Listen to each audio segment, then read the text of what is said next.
इयम् आकाशवाणी सम्प्रति वार्ताः श्रूयन्ताम्। प्रवाचकः पुनीतत्रिपाठी।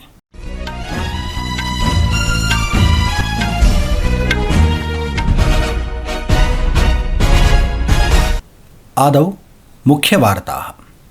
प्रधानमन्त्रिणा नरेन्द्रमोदिना उक्तं यत् सर्वकारः देशम् अग्रे सारयितुं जनान् निःशुल्कं खाद्यान्नम् औषधयः आधारभूतसंरचनाश्च प्रदानाय नैरन्तर्येण कार्यं करोति। विकसितभारतं चतुर्षु स्तम्भेषु आधारितं वर्तते, यस्मिन् महिलाः, यूनः, कृषकाः, निर्धनपरिवाराश्च सम्मिलिताः सन्ति। प्रधानमन्त्रिणा उक्तं भारतस्य G20 संघस्य अध्यक्षत्वेन बहुपक्षीयता सुदृढा जाता। विकासमानानाम् अल्पविकसितानां च देशानां स्वरः सशक्तः अभवत्, समावेशी विकासः च सुदृढः अभवत्। COP28 इत्येतत् संयुक्तराष्ट्रस्य ऋतुदशा परिवर्तन सम्मेलनम् अद्य संयुक्तारब अमीरात UAE दुबई इत्यत्र समारब्धम्। अपि च इस्राएल देशः, आतंकवादी समूहः हमास संघः च संघर्षविरामस्य दिनस्य समाप्तेः प्रागेव संघर्षविरामस्य अवधेः विस्तारे सहमतौ। अथ वार्ताः विस्तरेण। प्रधानमन्त्रिणा नरेन्द्रमोदिना उक्तं यत् सर्वकारः देशम् अग्रे सारयितुं जनान् निःशुल्कं खाद्यान्नम् औषधयः आधारभूतसंरचनाश्च प्रदानाय नैरन्तर्येण कार्यं करोति। सः उक्तवान् यत् देशेन 47,200 वर्षं यावत् विकसितं राष्ट्रं भवितुं सुनिश्चितं कृतम् अस्ति। प्रधानमन्त्रिणा अद्य विकसित भारत संकल्प यात्रान्तर्गतं केन्द्रसर्वकारस्य कल्याणयोजनानां लाभार्थिभिः सह आभासीय माध्यमेन वार्ता कृता। यात्रायाः उद्देश्यम् अस्ति यत् लक्षिताः लाभार्थिनः महत्त्वपूर्णयोजनानां समयबद्धरूपेण लाभं लभेरन्। श्रीमोदिना उक्तं यत् जनाः स्वीयक्षेत्रे सूचना, शिक्षा, सञ्चाराणां वाहनानां हृदयम् उद्घाट्य स्वागतं कुर्वन्तः सन्ति। एतानि यानानि मोदी की गारंटी इति नाम्ना ज्ञायन्ते। तेनोक्तं यत् यानानि 12,000 यावत् पञ्चायतेषु 30 लक्षं यावत् जनानां प्रति सम्प्राप्तानि। प्रधानमन्त्रिणा उक्तं यत् विकसित भारत संकल्प यात्रायाः शुभारम्भम् अस्य नवम्बर मासस्य 15 दिनाङ्के झारखण्ड राज्ये अभवत्। अस्योद्देश्यं जनानां प्रति सर्वकारीययोजनानां सेवानां च लाभाः प्रेषणीयाः। तेनोक्तं यत् विकसित भारतं चतुर्षु स्तम्भेषु आधारितं वर्तते, यस्मिन् महिलाः, यूनः, कृषकाः, निर्धनपरिवाराश्च सम्मिलिताः सन्ति। प्रधानमन्त्रिणा अस्मिन् अवसरे ड्रोन दीदी कार्यक्रमस्य शुभारम्भं विहितम्। अस्याः योजनायाः नमो ड्रोन दीदी इति अनया योजनया 15,000 यावत् महिला स्वयं सहायता समूहान् ड्रोन इति उपकरणं प्रदास्यते। अपि च अनेन ताः अस्य उपकरणस्य उपयोगं कृषिकार्येषु कुर्युः। कार्यक्रमावधौ प्रधानमन्त्रिणा देवघर इत्यत्र एम्स इत्यस्मिन् 12,000तमम् औषधिकेन्द्रस्यापि लोकार्पणं विहितम्। प्रधानमन्त्रिणा देशे जन औषधिकेन्द्राणां संख्या 10,000दपि संवर्ध्य 25,000 यावत् कारयितुं कार्यक्रमस्य अपि शुभारम्भं कृतम्।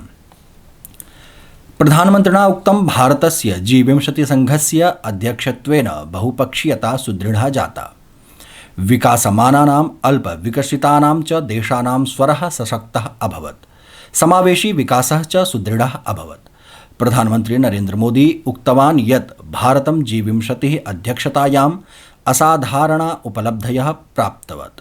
अस्मिन् काले बहुपक्षीयता सुदृढा अभवत्, समावेशी विकासः, महिला सशक्तीकरणं च सुदृढं जातम्। सः अवदत् यत् भारतेन G20 समूहस्य अध्यक्षता ब्राजील देशाय समर्पिता, येन सामान्यजनानां कृते धरतेः, शान्तेः, समृद्धेश्च कृते अस्माकं सामूहिकप्रयत्नाः आगामिषु बहुवर्षेषु प्रभाविनः स्युः। अद्य भारतस्य G20 अध्यक्षतायाः अन्तिमः दिवसः आसीत्। श्वः आरभ्य ब्राजीलः एकवर्षं यावत् अध्यक्षतां करिष्यति। अद्य भारतस्य G20 अध्यक्षता समाप्तं जातम्। भारतस्य G20 समूहस्य 18 शिखर सम्मेलनम् अस्मिन् वर्षे सेप्टेम्बर मासे नवदिल्लीनगरे सफलतया सम्पन्नं जातम्। विश्वम् अनेकेषु महत्वपूर्णविषयेषु चर्चां कृतवत्। भारतस्य प्रधानमन्त्रिणा श्रीनरेन्द्रमोदिना अध्यक्षतायां बहवः महत्वपूर्णाः निर्णयाः कृताः। COP28 इत्येतत् संयुक्तराष्ट्रस्य ऋतुदशापरिवर्तनसम्मेलनम् अद्य संयुक्तारब अमीरात UAE दुबई इत्यत्र समारब्धम्। प्रधानमन्त्री नरेन्द्रमोदी विश्व ऋतुदशापरिवर्तन शिखर सम्मेलने भागग्रहणाय संयुक्तारब अमीरातस्य द्विदिवसीययात्रायाम् अद्य भविष्यति। शिखर सम्मेलनमिदं 28तमस्य COP सम्मेलनस्य उच्चस्तरीयं प्रखण्डम् अस्ति। COP28 इत्येतत् संयुक्त राष्ट्रस्य ऋतुदशा परिवर्तन सम्मेलनं दिसम्बर मासस्य 12 दिनाङ्कं यावत् प्रचलिष्यति। सम्मेलनमिदं ऋतुदशा परिवर्तनमिदं सम्बन्धानां समस्यानां निवारणाय सामूहिक कार्याचरणं प्रति अद्भुतावसरम् उपपदाति। अवधेयं वर्तते यत् ग्लास्गो इत्यत्र COP26 इत्यस्मिन् सम्मेलने प्रधानमन्त्रिणा भारतस्य महत्वपूर्णयोगदानरूपेण पञ्चामृत नामकस्य विशिष्टलक्ष्यपञ्चकस्य घोषणा कृता आसीत्।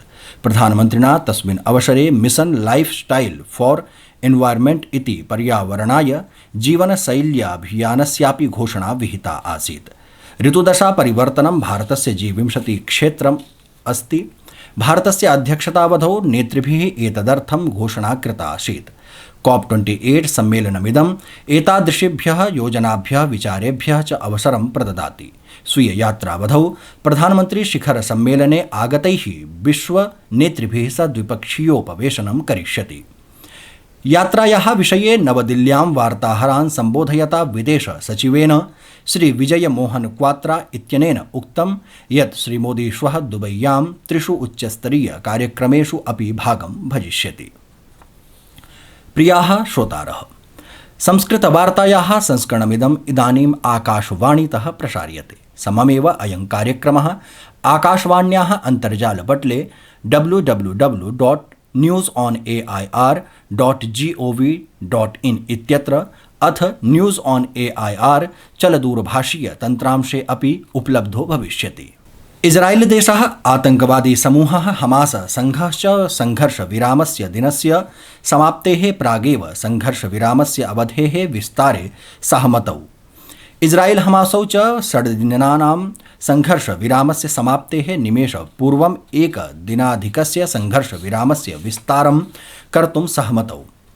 इस्राएल चमूः एकस्मिन् वक्तव्ये उक्तवती यत् मध्यस्थानां फिलिस्तीन नागरिकाणां निगृहीतानां स्थाने बन्धकानां मुक्तेः च आग्रहं पश्यन् संघर्षविरामः प्रचलिष्यति।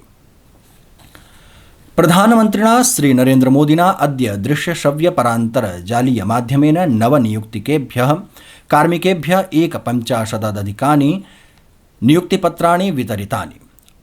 अवसरेऽस्मिन् श्रीमोदी नवनियुक्तेभ्यः कार्मिकेभ्यः सम्बोधितवान्। रोजगारमेलकस्य आयोजनम् अशेषस्य देशस्य 37 स्थानेषु कृतम्। तेलंगानाराज्ये विधानसभा निर्वाचनार्थं शान्तिपूर्णमतदानं जातम्। तेलंगानाराज्यस्य सर्वेषु 929 निर्वाचनक्षेत्रेषु शान्तिपूर्णं मतदानं जातम्। दिनस्य 1वादनपर्यन्तं 30% मतदातारः स्वस्य मताधिकारस्य प्रयोगं कृतवन्तः। दिनस्य 1वादनपर्यन्तं हैदराबादनगरे प्रायः 20% मतानि जातानि। मुख्यमन्त्री के चन्द्रशेखररावः गजवेलक्षेत्रस्य चण्टमडकायां मतदानं कृतवान्। अमेरिकीय पूर्वविदेशमन्त्री नोबेल पुरस्कारेण सम्मानितश्च हेनरी किसिञ्जरस्य ह्यः कनेक्टिकट इत्यत्र निधनम् अभवत्। सः 100 वर्षीयः आसीत्। सः अमेरिकायाः 2 राष्ट्रपतिभ्यां सह कार्यं कृतवान्, अपि च विदेशनीतेः अविस्मरणीयं प्रभावं संस्थापितवान्। इति वार्ताः।